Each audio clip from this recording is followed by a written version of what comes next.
Hey guys, thanks for joining me for another time of studying God's Word. Today we're in Genesis chapter 45. We're almost there.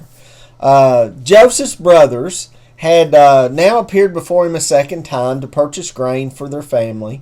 This time they had brought the youngest son, Benjamin, along with them because, Joseph had insisted on bringing him back to prove their intentions, or so he said. And in order to get Simeon back, because he was still in prison this time. Who knows how long this had been, a few months, maybe a year. Whatever the case, they had come through on their end of the bargain. So they're sent on their way with their grain and Simeon and, a few surprises. Not only were they returning home with all the silver that they'd brought to purchase this grain, but they'd also returned with Joseph's own silver cup. It was planted there by his servant. They left, but Joseph's servants had caught up with him and had found the cup in Benjamin's bag. The brothers were beside themselves at this moment. They couldn't return to their father without Benjamin being with him. It would kill their father. He couldn't bear it. So they all returned back to Egypt and appeared before this official, who was Joseph, again. So they begged for the boy's life. Judah was especially adamant about the boy returning home with his other brothers to their father, and he would stay behind. He offered himself as a replacement for Benjamin. If only Benjamin would be able to go back to their father, he would do anything. What would happen next? Let's start reading in chapter 45, verses 1 through 4. Then Joseph could no longer control himself before all of his attendants, and he cried out, "Have everyone leave my presence." So there was no one with Joseph when he made himself known to his brothers, and he wept so loudly that the Egyptians heard him, and Pharaoh's household heard about it. Joseph said to his brothers, "I am Joseph. Is my father still living?" But his brothers were not able to answer him because they were terrified at his presence. Then Joseph said to his brothers, "Come closer to me." When they had done so, he said, "I am your brother Joseph, the one you sold into Egypt." The wait's over, folks. Joseph couldn't keep this ruse up any longer. He had to reveal himself to his brothers. He couldn't compose himself any longer. He orders all of his servants to leave the room so he could let the cat out of the bag. We can just picture the look on the faces of his brothers as all the servants leave and they're left alone with this Egyptian official. What's going on here? What was he going to do to them? Why is he wanting a private audience with them? What's going on? Then the Egyptian tells them in their own language, "I am Joseph." And I'll bet you could have heard a pin drop at that moment. If they were scared before, I'm guessing they were terrified now. This is the brother that they had mistreated, that they had thrown into the cistern, that they had sold as a slave. He was now this great Egyptian official. He was number 2 in the whole land. They might have expected the guards to come in at any moment, take them into custody. But Joseph says, "Come closer. I'm the one you sold into Egypt." They had to have been shaking in their boots as he continues on. Verses 5 through 9 says, "And now do not be distressed. Do not be angry with yourselves for selling me here, because it was to save lives that God sent me ahead of you. For 2 years now there has been famine in the land, and for the next 5 there will not be plowing and reaping. But God sent me ahead of you to preserve for you a remnant on earth and to save your lives by a great deliverance. So then, it was not you who sent me here, but God. He made me father to Pharaoh, lord of his entire household and ruler of all Egypt. Now hurry back to my father and say to him, 'This is what your son Joseph says. God has made me lord of all Egypt. Come down to me, don't delay.'" In case you didn't notice, These 5 verses contain the name of God 4 times. There is no doubt who Joseph gives all the credit to here. It wasn't the fault of his brothers. Well, it kind of was, but it was for God's purposes. God used their anger and their jealousy for their good. God had sent Joseph to Egypt to preserve not only Joseph, but his whole family. God had been the one who orchestrated this whole sequence of events and this scene before us today. God had made Joseph the Lord over all of Egypt in order to save his brothers, their families, and of course his father. Now we can read this and know the whole story and see God's hand throughout the life of Joseph. God had put him into some pretty bad circumstances and yet had protected him and prospered him along the way. Even though Joseph had every opportunity to curse God and ask him why in the world he was in these circumstances, he remained faithful through it all.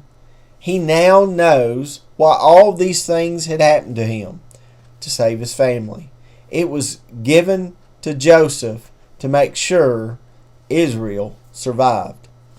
Now verses 10 and 11 says, "You shall live in the region of Goshen and be near me, you, your children and grandchildren, your flocks and herds, and all you have. I will provide for you there, because 5 years of famine are still to come. Otherwise, you and your household and all who belong to you will become destitute." His family here would receive quite a bit, not only food to keep them alive during the next 5 years, but they would be moved into the area for them to, well, prosper in these 5 years and beyond. They would not survive in the land of Canaan, but they would prosper in Goshen. All they would have, all they had would be safe and sound and saved during these years left of the famine.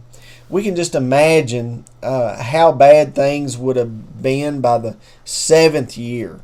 Everyone in his father's household would be destitute by then. But Joseph offered a wonderful alternative here. They would be close to him. They would be close to the food that was stored up in Egypt, and it would be freely provided for them. Who could refuse such an offer? Verses 12 through 15 says, "You can see for yourselves, and so can my brother Benjamin, that it is really I who am speaking to you. Tell my father about all the honor accorded me in Egypt and about everything you have seen, and bring my father down here quickly." Then he threw his arms around his brother Benjamin and wept. And Benjamin embraced him, weeping.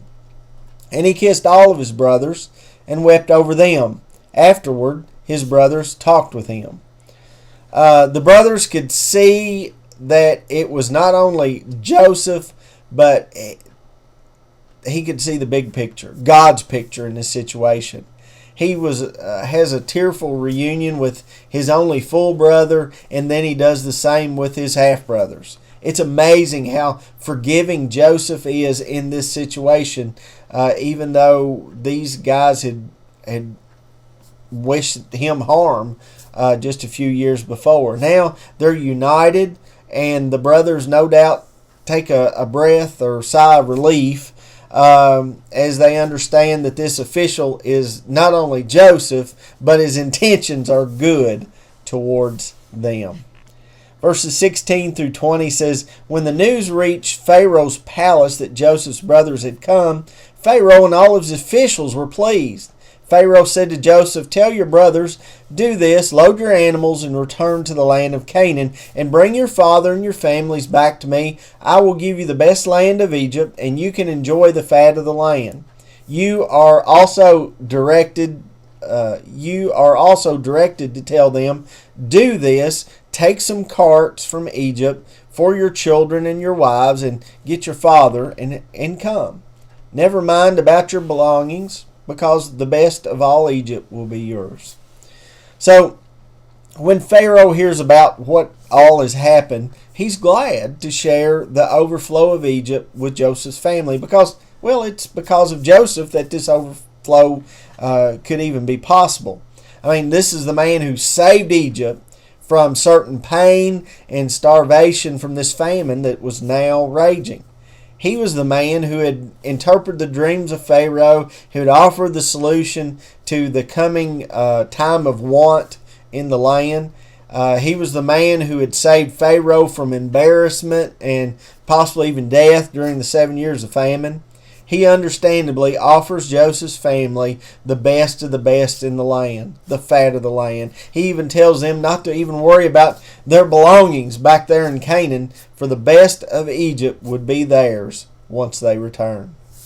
Verses 21 through 24 says, So the sons of Israel did this. Joseph gave them carts as Pharaoh had commanded, and he also gave them provisions for their journey. To each of them he gave new clothing, but to Benjamin he gave 300 shekels of silver and 5 sets of clothes. And this is what he sent to his father: 10 donkeys loaded with the best things of Egypt, 10 female donkeys loaded with grain and bread and other provisions for his journey. Then he sent his brothers away, and as they were leaving, he said to them, Don't quarrel on the way.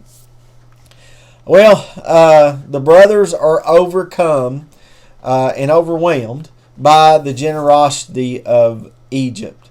They're given carts, they're given provisions, they're given new clothing, silver. Benjamin's given 300 shekels of silver and 5 sets of clothing. Even more is sent to their father, along with all of the provisions they'll need to return to the land of Goshen and settle in there. It's almost comical that Joseph warns his brothers not to fight or quarrel on the way. He knows how they are, right? Maybe they listened, maybe they didn't. We don't know about the trip back. But this is what we do know, verses 25 through 28. So they went up out of Egypt and came to their father Jacob in the land of Canaan.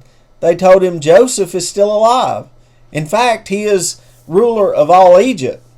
Jacob was stunned. He did not believe them.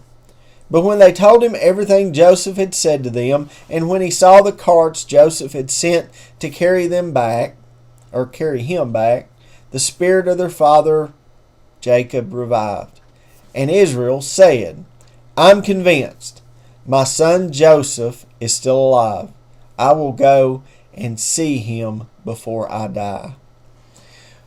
When the brothers finally get back, return to the father with all the carts and the donkeys and the gifts and the provisions, Jacob doesn't really know what to think. Plus, they tell him Joseph's still alive? What great news! But their father, who once mourned the death of his son, is now really stunned that Joseph's still alive. He even resisted at first in believing. But he sees the great generosity that Egypt had sent back, and he's forced to believe that Joseph is still alive. And this old man is revived by this great news. It's again important to note how Joseph gives all the credit of everything that happened, good, bad, and ugly. He gives all this credit to God in setting him up to be second in power in Egypt. He gives God the credit for saving the Egyptians from famine. He gives God the credit for bringing his brothers before him, of all people. And he's able to save his whole family from the ravages of this famine. It's God's fault, and he's grateful that God had been in charge through all these circumstances the whole time. He truly, we never truly know what God is up to, do we? Even in times of want, times of distress, times of trouble, even in times we might ask if God even cares about what's happening to us, we can be sure that he's not only there, and he not only knows his plans and purposes in the situation, but He has good plans and purposes for us as we place our faith and our lives in His loving and faithful hands. May God bless you and keep you. May He give you peace till we can return again and study God's Word.